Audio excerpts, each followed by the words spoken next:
This is Revathi. Welcome back to అందమైన కథల పొదిరిల్లు.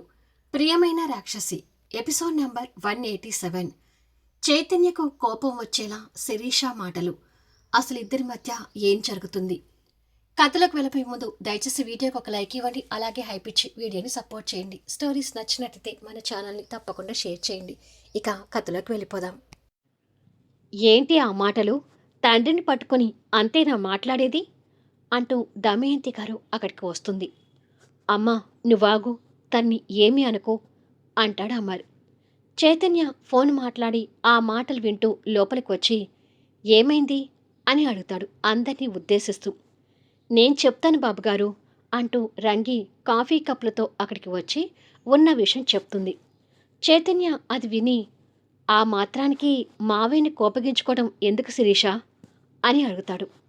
భరించేవాడికే బాధ తెలుస్తుంది, కన్నగాని తండ్రి అనిపించుకోడు. బాధ్యతగా పెంచితేనే తండ్రి అనే పేరుకు సార్థకత కలుగుతుంది బామ్మ.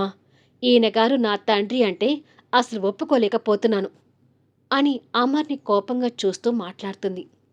కూతురు మాటలకు అమర్ బాధపడుతూ మౌనంగా ఉంటే చైతన్య ఈసారి తన్ని కోపంగా చూస్తుంటాడు. అలా మాట్లాడకండమ్మా అని అంటుంది రంగి. నువ్వు నోర్మీ రంగి, నువ్వు ఇంట్లో పని మనిషివి, కేవలం నీ పని చూసుకో. అలా కాకుండా మా పర్సనల్ విషయంలో జోక్యం చేసుకుంటే చూస్తూ ఊరుకోను, జాగ్రత్త అని కోపంగా చెప్పి తండ్రిని కూడా కోపంగా చూస్తూ అక్కడి నుంచి వెళ్తుంటుంది. శిరీష మాటలకు చైతన్య కోపం తెచ్చుకుంటూ శిరీష అంటూ వెళ్ళబోతుంటే ఆగు చైతన్య అంటాడు అమర్. చైతన్య ఆగిపోయి అమర్ వైపు చూస్తుంటాడు. నా కారణంగా నువ్వు శిరీష అని ఒక్క మాట కూడా అనొద్దు చైతన్య. ఇది మా తండ్రి కూతురుకు సంబంధించిన విషయం. దయచేసి నువ్వు నా కూతురి మీద కోపడొద్దు అని అంటాడు.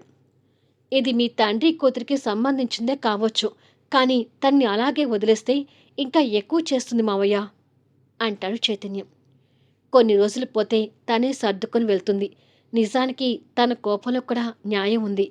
తనున్న బాధలో అలా మాట్లాడుతుంది, అది అర్థం చేసుకో అని చెప్పి అమర్ అక్కడి నుండి వెళ్ళిపోతాడు. కొడుకు బాధను చూసి దమయంతి గారు మరో మాట మాట్లాడకుండా తనకు కూడా అక్కడి నుంచి వెళ్ళిపోతుంది. చైతన్య అందరి గురించి బాధపడుతూ ఉంటే రంగి దగ్గరికొచ్చి కాఫీ తీసుకోకుండానే శిరీష మేడం వెళ్ళిపోయింది సార్ అని అంటుంది. నేను వెళ్ళి ఇస్తానులే అని చెప్పి తన దగ్గర నుంచి ట్రే తీసుకుని చైతన్య రూమ్లోకి వెళ్ళేసరికి శిరీష కోపంగా అక్కడ ఉన్న సోఫాలో కూర్చొని ఉంటుంది.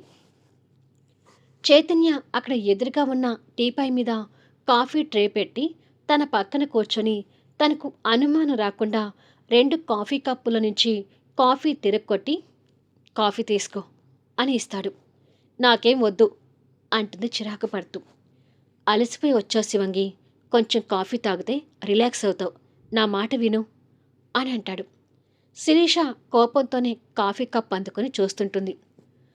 అందులో ఏ విషయం లేదు, ప్రశాంతంగా తాగు అంటాడు కాస్త కోపంతో. ఈ ఇంట్లో అడుగు పెట్టగానే నాకు ప్రశాంతత లేకుండా పోయింది అని చెప్పి కాఫీ సిప్ చేస్తుంది. ఎందుకలా అనుకుంటున్నావు? ఇక్కడ నీకు అంతా బాగుంటుంది శివంగి అని అంటాడు. నువ్వు కాఫీ తాగు, నీతో మాట్లాడాలి అని అంటుంది. ఏం మాట్లాడాలి అని అడుగుతాడు. ముందు కాఫీ తాగు, చెప్తాను అని తను కాఫీ తాగుతుంటుంది. మళ్ళీ ఏం బాంబు పేలుస్తుందో అని అనుకుంటూ కాస్త కంగారు పడుతూనే చైతన్య కాఫీ తాగుతుంటాడు. కొద్దిసేపటికి ఇద్దరు కాఫీ తాగటం పూర్తవుతుంది. ఇకేంటో చెప్పు అంటాడు చైతన్య. మనం ఇక్కడి నుంచి బయటికి వెళ్ళి వేరు కాపురం పెడదాం చైతన్య అని అంటుంది. శిరీష అంటూ కోపంగా అరుస్తూ లేస్తాడు. శిరీష కూడా లేచి ఎందుకు అలా అరుస్తావు? మా ఇంటికి వచ్చి ఉండమంటే ఇల్లరికో అన్నావు, కనీసం ఇలా ఉండటానికైనా ఒప్పుకోవచ్చు కదా అని అంటుంది. ఇంపాసిబుల్. నన్ను మీ ఇంటికి వచ్చి ఉండమనటానికి బయట వేరు కాపురం పెడదామని అడగటానికి పెద్ద తేడా ఏమీ లేదు. మా మామయ్యని వదిలిపెట్టి రావడం అనేది కాని పని. ఇటువంటి ఆలోచనలు ముందు నీ మెదడు నుంచి తీసేయి అని అంటాడు. నన్ను ప్రేమించని అంటావు, కానీ నా కోసం నువ్వు ఏమీ చేయవా చైతన్య అని అడుగుతుంది. నీ కోసం చేయడం అంటే కుటుంబాలు చీల్చుకొని రావడమేనా అని అడుగుతాడు. మీ మావయ్యని చూస్తూ నాకిక్కడ ఉండాలనిపించడం లేదు అని అంటుంది. నువ్వు మా మావయ్య దగ్గర ఉంటేనే మా మావయ్య విలువ నీకు తెలుస్తుంది. దూరం వెళ్తే ఈ జన్మంతా ఆయన అర్థం చేసుకోలేవు అని కోపంగా చెప్పి రూములో నుంచి వెళ్ళిపోతాడు. ఛ! మావయ్య మావయ్య మావయ్య, ఇతనికి మావయ్య లోకం తప్ప ఇంకేమీ తెలీదేమో. అలాంటప్పుడు నన్నెందుకు ప్రేమించాలి, ఎందుకు బలవంతంగా నన్ను పెళ్లి చేసుకోవాలి అని తిట్టుకుంటూ ఉంటుంది. చైతన్య బయటికి వస్తుంటే అప్పటి వరకు వాళ్ళ మాటలు చాటుగా ఉన్న దమయంతి గారు చైతన్యం చూసి ఇంకాస్త చాటుగా నిలబడుతుంది. చైతన్య వెళ్ళిపోగానే కొడుకు దగ్గరికి వెళ్ళి ఈ విషయాలు కొడుక్కి చెప్పి, శిరీష ప్రవర్తన మరీ ఇలా ఉందేంటి అమర్ అని అంటుంది. కూతురు మాటలకు అమర్ కూడా బాధపడుతూ, తను వచ్చింది ఈ రోజే కదమ్మా, కొన్ని రోజులు పోతే తను సర్దుకుంటుందని చెప్పాను కదా, అప్పటి వరకు నువ్వు కానీ చైతన్య కానీ తనని ఏమీ అనకండి అని అంటాడు. ఇక్కడ ముత్యాలు రంగికి ఫోన్ చేసి ఫోన్ స్పీకర్ ఆన్లో పెట్టి అక్కడ విషయాలను తెలుసుకుంటూ ఉంటుంది. శిరీష మేడం అలా మాట్లాడేసరికి పెద్దయ్య గారు బయటపడలేదు, కానీ మనసులో చాలా బాధపడినట్టుగా అనిపించింది. కాస్తైనా తండ్రిని అర్థం చేసుకుంటే బాగుండు అంటుంది రంగి. నేను అదే అనుకుంటున్నాను. సరే రంగి, ఇక ఉంటాను అని చెప్పి ముత్యాలు ఫోన్ పెట్టేస్తుంది. రంగి మాటలు విని నదిత, అశ్విన్ మొహంలో కూడా బాధ నెలకొని ఉంటుంది. వెళ్ళిన ఫస్ట్ రోజే ఆయన్ని అన్ని మాటలు అనడం మొదలుపెట్టిందంటే ఇక రోజు మీ నాన్ని తను ఎన్ని మాటలంటుందో అంటూ బాధపడుతుంది నందిత. అలా అనుకోకమ్మా, ఆయన మనల్ని వదిలిపెట్టాడనే కోపం తప్ప ఆయన మంచితనం మనకి తెలుసు. అలాగే శిరీష కూడా తెలుసుకుంటుందిలే అని అంటాడు అశ్విన్. యమ్మా, అత్త ఎక్కడున్నారు అంటూ ఆనంది అక్కడికి వస్తుంటే, ఇదిగో ఇదంతా ఈ తింగర్ దాని వల్లే అని తిడుతుంటాడు అశ్విన్. ఏంటి అమ్మా, నేనేం చేశాను అని అంటుంది అమాయకంగా చూస్తూ. అన్నీ నువ్వే చేస్తూ ఏం చేస్తున్నానని తెలియనట్టుగా మాట్లాడకు. శిరీష ఇవాళ ఆనంద నిలయానికి వెళ్ళిందంటే ముమ్మాటికి నువ్వే కారణం అంటాడు అశ్విన్. భర్త దగ్గరికి కాపురం చేయడానికి వెళ్ళింది, అదేదో పెద్ద తప్పు అన్నట్టు అలా మాట్లాడతావేంటి అమ్మా అని అంటుంది. అంతగా వాళ్ళిద్దరు కాపురం చేసుకోవాలని నీకు అనిపిస్తే మీ అన్నయ్యని ఏదో విధంగా ఇక్కడికి తీసుకురావచ్చు కదా అని అంటాడు. ఇది మరీ బాగుంది. ఎప్పుడైనా భార్య భర్త దగ్గరికి వెళ్ళాలి, కానీ భర్త భార్య దగ్గరికి రావాలని అనుకోవద్దు అని అంటుంది. ఇలాంటి నీతులకి ఏం తక్కువ లేదు అంటూ కోపగించుకుంటాడు.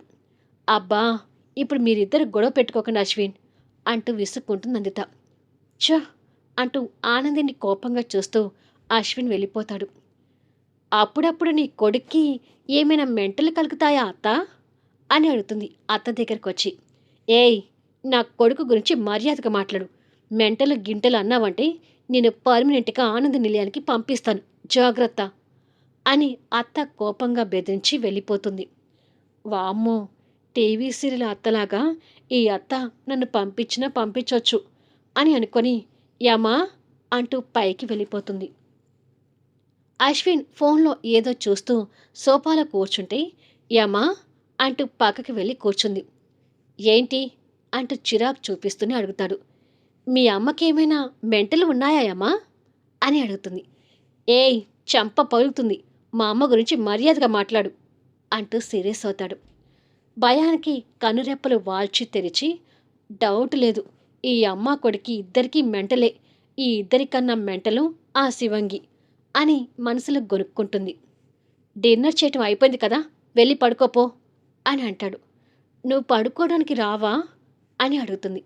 మెంటల్ దాంతో నేను పడుకోనిలే, కానీ నువ్వు వెళ్ళు అని అంటాడు. ఓ యమ్మా, మెంటలు నీకు కానీ నాకు కాదు అని అంటుంది రోషంతో. నిన్ను అంటూ ఫోన్ పక్కేసి తనని ఒడిలోకి తీసుకుని, ఏంటే ఎక్కువ మాట్లాడుతున్నావు అని అంటాడు. మరి లేకపోతే ఏంటి అమ్మా, శిరీష కాపురానికి వెళ్ళినందుకు సంతోషపడకుండా నా మీద కసుబుసలాడుతున్నావు అని అంటుంది ఏడుపు మొహం పెడుతూ. తనని దగ్గర తీసుకుని పట్టుకొని, నువ్వు శివంగి మంచి గురించే ఆలోచిస్తున్నావని నాకు తెలుసు తింగరి, కాకపోతే మీ మావయ్యతో శిరీష ఎలా ఉంటుందో నీకు తెలియంది కాదు కదా అని అంటాడు. ఓ, అదా నీ బాధ అంటూ అశ్విన్ ఒడిలోకి ఎదురుగా కూర్చొని చూస్తూ, చూడు అమ్మ, దూరంగా ఉంటే ఆ బంధాలు ఎప్పటికీ దూరంగానే ఉండిపోతాయి.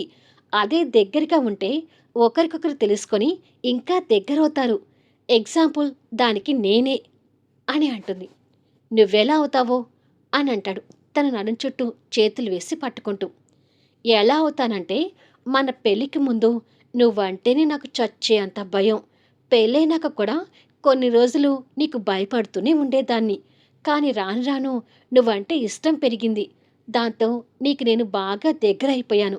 అలాగే ఆ తండ్రి కూతురు కూడా దగ్గరవుతారేమో, వెయిట్ చేద్దాం అని అంటుంది. నీ మనసు మారినంత ఈజీగా శిరీష మనసు మారుతుందనుకోవటం నీ పొరపాటు అని మనసులో అనుకుంటాడు. ఏంటి అమ్మా, ఏదో ఆలోచిస్తున్నావు అని అడుగుతుంది అశ్విన్ మీసాలు గుంజుతూ. అబ్బా, మీసాలు వదలవే అంటూ మీసాల మీద నుంచి తన చేతులు విడిపించి తన తలను ఢీకొట్టి, ఇక పడుకుంది గాని పద అని అంటాడు. నువ్వు రాకుండా నేను పడుకోను అంటూ అశ్విన్ మెడ చుట్టూ చేతులు వేసి అలుక్కుంది. "హ్మ్, ఏమి గారాలు పోతున్నావే" అంటూ ఆనందిని ఎత్తుకొని బెడ్ దగ్గరికి వచ్చి తనని పడుకోబెట్టి లైట్ ఆఫ్ చేసి తన పక్కన పడుకుంటాడు. అశ్విన్ పడుకోవటమే ఆలస్యం. అయస్కాంతంలాగా అతుక్కొని పోయింది. అశ్విన్ నవ్వుతూ అతని పెదవులతో తన పెదవులను బంధించి తన వస్త్రాలను వేరు చేసే పనిలో ఉంటాడు. చైతన్య పడుకోవడానికి రూములోకి వచ్చేసరికి శివంగి విష్ణుమూర్తి అవతారంలో పడుకొని ఆలోచిస్తూ ఉంటుంది. మళ్ళీ ఏం కొంపలు మునిగి ఆలోచన చేస్తున్నావు అంటూ చైతన్య అక్కడికొస్తాడు. ఆ మాటకి లేచి కూర్చొని, నీ కళ్ళకి నేను ఎలా కనిపిస్తున్నాను అని అంటుంది. కొంపలు కూల్చే అంత కాదులే కాని కుటుంబాలు వేరు చేసే అంతగా కనిపిస్తున్నావు అని అంటాడు. నా నిర్ణయానికి ఒప్పుకోలేదు కదా అంటుంది కోపంతో.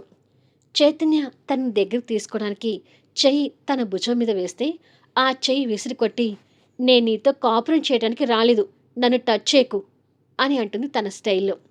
నీకు ఇష్టం లేకుండా నేను నీతో శారీరక రిలేషన్ ఏమీ పెట్టుకోలే, కానీ నేను చెప్పేది కొంచెం విను. నువ్వు ఇక్కడికి వచ్చినందుకు మావయ్య చాలా సంతోషంగా ఉన్నాడు. నువ్వు కొంచెం మంచి మనసు చేసుకొని ఆయనతో మంచిగా మాట్లాడితే ఇంకా హ్యాపీగా ఫీల్ అవుతాడు శివంగి అని అంటాడు చైతన్య. ఆయన హ్యాపీగా ఫీల్ అవడం కాదు, నేను ఆయనతో మాట్లాడితే ముందు నువ్వు హ్యాపీగా ఫీల్ అవుతావేమో. ఆయన్నే కాదు, నిన్ను కూడా నేను హ్యాపీగా ఉంచను.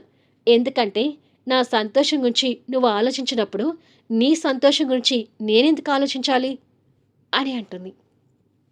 అలా ఎందుకు అనుకుంటున్నావు అంటూ చైతన్య నచ్చ చెప్పాలని చూస్తుంటే, గుడ్ నైట్ చైతన్య అని కోపంగా చెప్పి బెడ్షీట్ కప్పుకొని చైతన్యకి వెన్నెముఖంగా తిరిగి పడుకుంటుంది.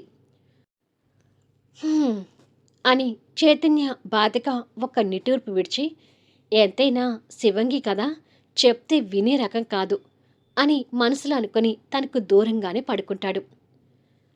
అమర్ రూమ్లో ఆఫీస్ వర్క్ చేసుకుంటూనే శిరీషాని గుర్తు తెచ్చుకొని కాఫీ దగ్గర తనన్న మాటలకి బాధపడుతూ, ఆ శశాంక్ పారిపోయి ఉండకపోతే ఈ పాటికి ఈ సమస్యలన్నీ తీరిపోయి నా కుటుంబంతో నేను పూర్తిగా కలిసిపోయి ఉండేవాణ్ణి. వాడు దొరికే వరకు నా భార్య పిల్లలతో ఈ ఇబ్బందులు తప్పేలాగా లేవు అని అనుకుంటూ ఉండగా నందిత దగ్గర నుంచి కాల్ వస్తుంటుంది. తన ఫోన్ కాల్ చూడగానే పెదవుల మీద ఆటోమేటిక్గా చిరునవ్వు వెలుగుతూ లిఫ్ట్ చేసి, ఏంటి శ్రీమతి గారు అని అడుగుతాడు. కూతురు అమర్ని నిందించిన బాధతో నందిత ఫోన్ చేసి, ఏం చేస్తున్నావు అని అడుగుతుంది. అమర్ చేతిలో ఉన్న ఫైల్ పక్కకు పెట్టి, నేను ఏం చేసేది అలా ఉంచు, టైం 10 దాటినా నువ్వు నిద్రపోకుండా ఏం చేస్తున్నావు అని అడుగుతాడు. నీ గురించి ఆలోచిస్తున్నాను అని అంటుంది కాస్త బాధపడుతూ. నా గురించి కొత్తగా ఆలోచించేది ఏముంది అని అడుగుతాడు. నీ కూతురు నీ దగ్గరికి వచ్చింది కదా, తను నీతో ఎలా ఉంటుంది అని అడుగుతుంది. అమర్ జరిగిన విషయాలు చెప్పడం ఇష్టలేక, బానే ఉంటుంది, నాతో మంచిగానే మాట్లాడింది అని అంటాడు. ఎందుకు అమర్ అబద్ధాలు చెప్తావు, నేను అన్ని విషయాలు తెలుసుకున్నాను అని అంటుంది. తెలుసుకుంది అనగానే అమర్ సైలెంట్ అవుతాడు. నువ్వు నిజాలు దాచి అబద్ధాలు చెప్తావని ఇప్పుడే తెలిసింది అంటుందంత కాస్త కోపం తెచ్చుకుంటూ. అవతల వాళ్ళు బాధపడతారనుకున్నప్పుడు కొన్ని నిజాలు దాస్తేనే కరెక్ట్ నందిత అని అంటాడు. అలా నా దగ్గర ఎన్ని నిజాలు దాచావు అని అడుగుతుంది. ఇప్పటికే చాలా టైం అయింది, ఇక పడుకో నందిత అని అంటాడు తన ప్రశ్నను దాటేస్తూ. నేను అడిగిన దానికి సమాధానం చెప్పలేదు అని అంటుంది. ఆ సమాధానం నా దగ్గర లేదు అని అంటాడు. ఇద్దరి మధ్య కొన్ని సెకండ్స్ మౌనం. సరే అమర్, ఇంతకీ నేను ఫోన్ చేసిన విషయం ఏంటి అంటే, శిరీష మొండి రకం. ఏ మాట అంటే ఆ మాట అంటుంది. నువ్వు తన మాటలు మనసులో పెట్టుకొని బాధపడకు అని అమర్ మీద ప్రేమతో చెప్తుంది. తన మాటలకు అమర్ బాధగా నవ్వి, ఇప్పటికీ కూడా నన్ను ఇంతగా ఎలా ప్రేమిస్తున్నావు నందిత అని అడుగుతాడు. నందిత ఆ ప్రేమని కప్పిపుచ్చుకుంటూ, ప్రేమేంటి, అదేమీ లేదు, నీ మీద ఉన్న ప్రేమ ఎప్పుడో చచ్చిపోయింది అని అంటుంది. తన మాటలకు మళ్ళీ నవ్వి, సరేలే అని అంటాడు. అమర్ నవ్వటం నందితకు తెలిసి తను చెప్పిన మాట నమ్మనందుకు చిరాకు పడుతూ, ఎందుకు నవ్వుతున్నావు అని అడుగుతుంది. నువ్వు చెప్పిన నిజానికి నాకు నవ్వొచ్చిందిలే అని అంటాడు. నువ్వు నమ్మినా నమ్మకపోయినా నేను చెప్పింది నిజమే. ఇక ఉంటాను. కానీ మళ్ళీ చెప్తున్నాను, శిరీష మాటలు నువ్వు మనసులో పెట్టుకుని బాధపడకు అని చెప్పి ఫోన్ పెట్టేస్తుంది. పిచ్చిదానా, నువ్వు కోటీశ్వరాలివి. వద్దు అన్నా కూడా నా వెంట పడి ప్రేమించావు. చివరికి నన్ను పెళ్లి చేసుకున్నావు. కానీ ఏం లాభం అని బాధగా అనుకొని నందితను తలుచుకుంటూ పడుకుంటాడు. మళ్ళీ నెక్స్ట్ వీడియోలో కలుద్దాం. కథ నచ్చితే లైక్ చేయండి, హైప్ ఇవ్వండి, మీ అమూల్యమైన అభిప్రాయాలు తెలియచేయండి. అలాగే మన స్టోరీస్ని తప్పకుండా షేర్ చేయండి. Thank you for listening.